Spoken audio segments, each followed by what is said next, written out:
पेश है हिंदी जबान में अपडेट। अंतर्राष्ट्रीय समुदाय को भारत द्वारा अवैध रूप से अधिकृत जम्मू कश्मीर की जनता की यातनाओं की उपेक्षा नहीं करना चाहिए। राष्ट्र संघ के लिए भारत द्वारा अवैध रूप से अधिकृत जम्मू कश्मीर में भीषण मानव अधिकार उल्लंघनों हेतु भारत को उत्तरदायी ठहराना अनिवार्य है।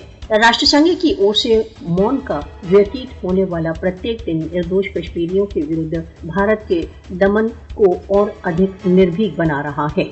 मोदी शासन बहुत व्यवस्थित रूप से भारत द्वारा अवैध रूप से अधिकृत जम्मू कश्मीर की जनसंख्यात्मक स्थिति को बदलकर कश्मीरियों की विशिष्ट पहचान को मिटाने का प्रयत्न कर रहा है।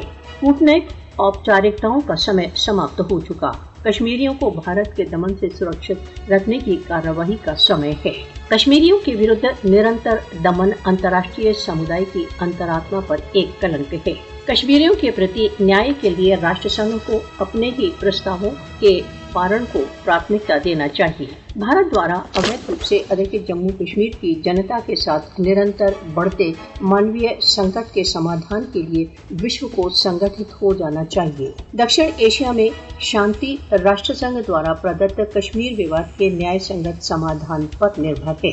कश्मीरियों के विरुद्ध किए जा रहे अत्याचार सार्वभौमिक शक्तियों की ओर से तुरंत हस्तक्षेप की मांग करते हैं। अंतर्राष्ट्रीय समुदाय को अपने अधिकारों के लिए संघर्ष कर रहे कश्मीरियों के साथ एकतापूर्ण रूप से खड़े हो जाना चाहिए। कश्मीर विवाद के समाधान के बिना क्षेत्र में स्थायी शांति की स्थापना संभव नहीं है।